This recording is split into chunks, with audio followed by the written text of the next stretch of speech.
the new president of Somerset Cricket Club, joining us. Good afternoon, sir. Good afternoon, Ian. Good afternoon, Earl. Thank you for having me in today. I know we tried to do this a week or so prior, but it wasn't the right time. But I'm happy to be here today to field your questions and discuss SCC. SCC, number one club in Bermuda, you saying? He didn't say In my that. humble He said opinion, SC. He I'm said asking. SC. I'm Stop putting asking. words in Okay. the guy's mouth. Let me ask him. You want to get it correctly, Mr. Basin? Is Somerset Cricket Club the number one club on the island? in my humble opinion, I would say so. You satisfied, Mr. Basin? He said in his humble opinion. the Everybody's same entitled to answer. their opinion. Right. I I get have a exactly. problem with that. But that was a question. Anywho, you started. Okay, we're going to finish it. Not a problem. It's all good. You're filling some big shoes. You were the vice president at one time for Somerset Cricket Club, and you were under the tutelage of your former president, Mr. Alfred Mabry. I think he held the reins for 7 years. 7 years, 7 correct. years. You did a marvelous job, and as you know, when you follow those footsteps, you got to carry on. So, what are your expectations for you for 2018 and beyond? Moving forward, my vision for the club is one, to sort of bring people back to the club, re-establish Somerset Cricket Club as the centerpiece of the Sounds community. I know typically, and I don't say this disrespectfully, a lot of people only take interest in Somerset or St. George during those 2 days in late July, early August. But for me and for people, directly involved with Somerset Cricket Club, it's year-round. So with that in mind, we want to get the people back to the club, re-establish that relationship with community and club, grow our membership, things of that nature, build and enhance our youth programs, improve our financial standing, and so on and so forth. And obviously you have that big cup match piece, and Right. the goal there would be to minimally retain the cup. But Understood. with the hope, or not hope, the expectation and confidence that we will actually win outright. Understood. Mr. Basin heard that. I didn't say it, Mr. Basin. Let's make it very clear. Are you having a conversation with Mr. Blanchette? No, I'm just saying. President Blanchette? Are you having a conversation? We all are. Oh, okay. We all are. I know you got a question for him or two. Not that clear. Okay, not a problem. You outlined that you want to get the community involved, and it's no secret. This is across Bermuda, across the island, from east to west, north to south, that the clubs have lost that edge of being involved in the community, and we know our various reasons. I don't have For to sure. point them out. It's going to be a challenge for you to bring back the club and the community together as one. A challenge, yes, but where there's challenge, there's also opportunity. Prior to the AGM, I was actually doing some research, and I noted that there are over 6,000 people registered to vote in Sands Parish alone. So for me, even a conservative, maybe 5% of that becoming members is 300 members. So, let's start small and gradually build. And I guess my vision to sort of achieve that goal is to get out there in the community on the doorstep, reaching out to the people, past members, people who sort of have a relationship with the club but may not be members, get out there and sort of get some insight as to what we can do to bring them back to the club. In your campaign leading up to the election of becoming the president of Somerset, what were some of the older members' discussions like? Because obviously they have concerns of how the club has been going in the community as well. So what are some of the things? Because you're a young man, so obviously you've had the ear of quite a few of the youngsters. But to make that balance, what are the older members or older folks of Somerset talking about they would like to see at the club in order to get them back? And as Ian sort of alluded to, it's more the bigger issues that are happening across Bermuda. So the social environment in and around the clubs in Bermuda, things of that nature, for lack of a better word, standards that may have existed in years gone by. They're very big on that sort of stuff and sort of maintaining the history and cultural significance of Somerset Cricket Club. Are you the youngest president to live here? I believe so, yes. Wow. It's not something that I ran in doing to say I'm the youngest president. It just so happened that that's the case, and hopefully so one day someone comes along and breaks my record. Right. Yeah. Right. Why did you feel it was a need for you to get involved administratively in Somerset Cricket Club? To give you some context, I've been around the club since like Pee-wees. Yeah, I know. From Pee-wees to president. Tell So you something. We went to school with your mom. okay, yes, okay, yeah. Yes, you did. Okay, Who's mom? keep on. Venetia Blanchette. Yeah, Okay. yeah. Okay. Yeah, she went with me and stuff. I think with you guys. Okay. But I grew up in and around Somerset Cricket Club as a young boy, it was just a place where I enjoyed being around with my friends, you know, playing football, playing cricket, under the guidance of, you know, mature men who gave you good direction and stuff like that. Um, I can remember being 8 or 9 years old, and every Sunday I would be down the club doing the school board. This was long before the days of the electronic school board. I was standing on milk crates and, you know, the hot metal sheets, hanging them up. So I've always had I guess, a desire to be involved with the club, and that's just sort of led to this stage in my life now. I can recall another cup match when I was maybe 14 or 15. I painted the entire perimeter fencing and the bleachers, you know. So club life's always been a part of me. I returned from school back in 2008, and I was elected onto management before being elected vice president, and here I am now as president. So I guess to answer your question, it's just that SCC has always been played an integral role in who I am and where I've gotten in life so far. So it's only right and natural that I, you know, come back and serve the club and community that done so much for me. How was that transition from, because you was heavily involved in playing and coaching the youngsters? Yes. So how was that transition from playing, because I know you're still doing the coaching part. I'm still coaching, yes. From playing to the management, because when players are playing, they always have this idea of how the club should help them. Mm-hmm. How have you been able to manage that and still be able to maintain that relationship with the players you play with and those coming behind them to encourage them to become members, to become involved in the club? How is that working out? I think it's beneficial, given that I only started playing 2 seasons ago, and I have a good rapport with the current team and the youngsters behind them. There's no sort of big age or generational gap, if you know what I mean. So the better served without me right now. You saw me running yesterday. Yes, so.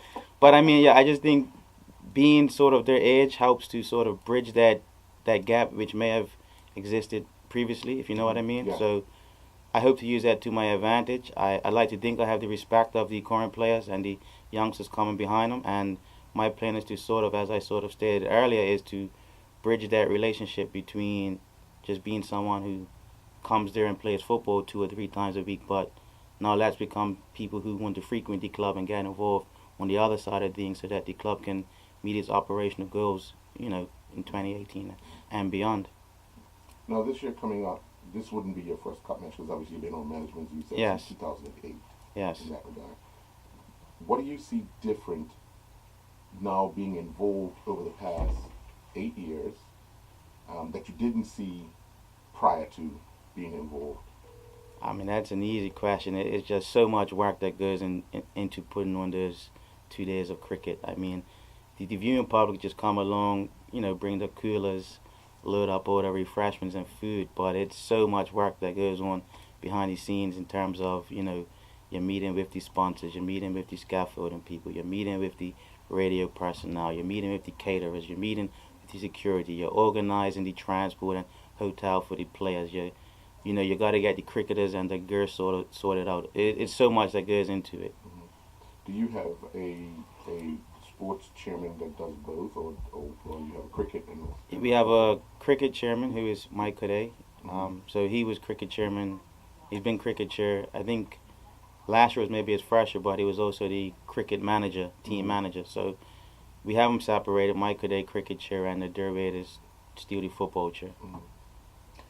Mr. President, you represented one of the most prestigious clubs in Bermuda.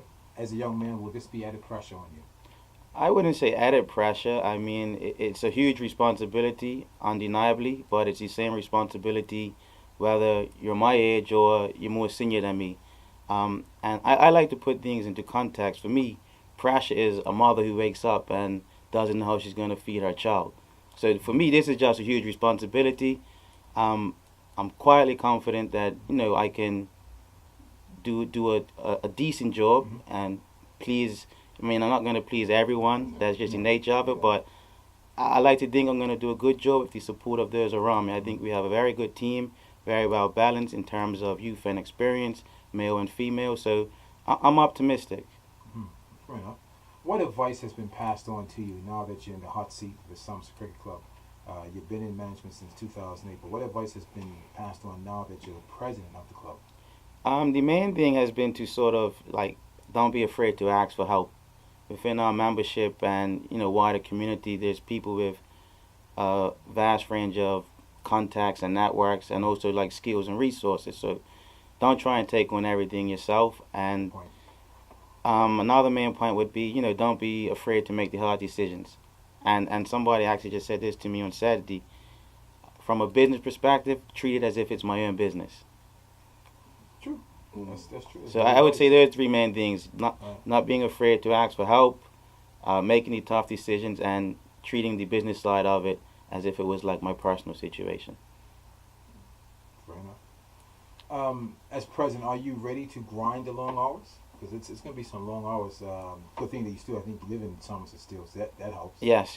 Are you ready to grind I mean, the long hours, I've sacrifice like as we've stated, I've been with management and executive, so it's not. It may mean a few more hours, but it's not. I'm not walking into this blindly. I know what I'm getting myself into, and I sort of view club life as suitable for persons who are either young without a family or older persons whose family is now out the way. So I fall into that latter bracket. So I think I have the time and energy to do what's necessary. We talked about cup match earlier, all three of us here. Earl's no secret for St. George's. Roddy Guns for St. George's. You're for Somerset. I'm for Somerset. How you know this for Somerset? Who? How you know it's actually for Somerset? Who? The president?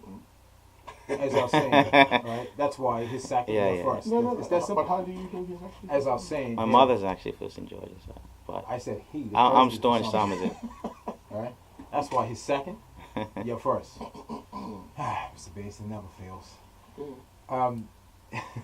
7 months, 7 or 8 months. I don't know the exact dates to cup match right now, but as each president has said when we've interviewed him, that the work doesn't stop. It's a continuous thing. For sure. So with 7 months left, I'm sure you'll put things in place now, starting now, because time waits for no man. Yeah. I mean, things have been in motion behind the scenes even prior to the AGM. So it's not like it's now a new administration and we start from ground zero, if you know what I mean. Work has already been done, talks have already been had, and so on. But yeah, I mean, once the festive period is out the way, it's all hands on deck and let's hit the ground running. Not just for cup match, but for the day-to-day operations of SCC. Right. It's always been no secret for both clubs. They say when this festivity comes together, everyone comes together in the community. But you stress that for Somerset, your goal is to get people involved 365 days a year. For sure. Will you be looking to get the extra help going forward for 2018? I mean, most definitely. If the expectation is that the persons elected on management and executive are going to do everything, then, I mean, for me, that's just unrealistic. Everyone has, 9 to 5 jobs. They have families and other personal situations. So it's a members club there to serve the community, and essentially it's going to take all the members to get involved and move the club forward. This year, or 2 years, let me start there first. 2 years ago, I think you guys won the league. 2014-15. 2014-15, 3 years ago. So that was a record within itself. I think it was like 20 years or something like that. 22 years, and the first club to have won 10 league titles. It's based on that loud and clear. So this year seems it's going to be a struggle. You're in 7th place. Unfortunately, you came up short yesterday, 2-0 to TAC in the semi-finals. So the Friendship, I believe it was. Quarterfinal. What is the expectations of surviving? What are you looking for your club to survive for the remaining of the season in league football? For me personally, I'm not overly panicked. I think we have enough within the team to, to keep our head above water and stay in the top flight of Bermuda football. I mean, obviously, we're not going to make a push for the league or anything like that, but I think we have the players and personnel required to ensure that we're playing 3 o'clock next year. You know what? Funny you should say that, because if you had a deeper voice, you sound just like me, because I tell him to sing it. Yeah. I tell him. Didn't I tell you? Yeah, she did. Oh, okay. What I would add to that. No, I got that. Yeah, what I would add to that is that this season is very much a team in transition. If you look at the nucleus of the team that was playing in 14 and 15, maybe I would say at least 6 or 7 people who were starting every week are no longer playing football. So we got a couple 16-year-olds in the team now. It's a team in transition. Fair enough. So you're satisfied right now and hoping that, like you said, stay above water to survive for this season. Yeah, like I said, I'm not too panicked as Okay. yet. We got a very important result last Sunday Right. versus Crossroads. Right. Right. I mean, so long as we beat or don't drop points or don't lose rather against those teams, directly around us, I'm confident that we'll be top flight next year. When you met with your executive the first time, what was the I guess the topic of conversation and what you guys needed to address right away? I wouldn't say there's one specific topic. We want to become financially sound, so that's going to take the implementation of operational controls and procedures. We want to become a strong club on this field of play, both in football and cricket. We want to reconnect with the community. So it's not just one topic. There's a few topics and loads of moving parts, and we're working towards achieving that. Were you happy leaving that first meeting? Because I remember you said to me, and I guess you said to Ian as well, you wanted to meet with your executive first to discuss the way forward. Yes, I'm very happy. I think with any change, and not because I'm the person now, the president, but with any change comes renewed optimism, energy, and hope.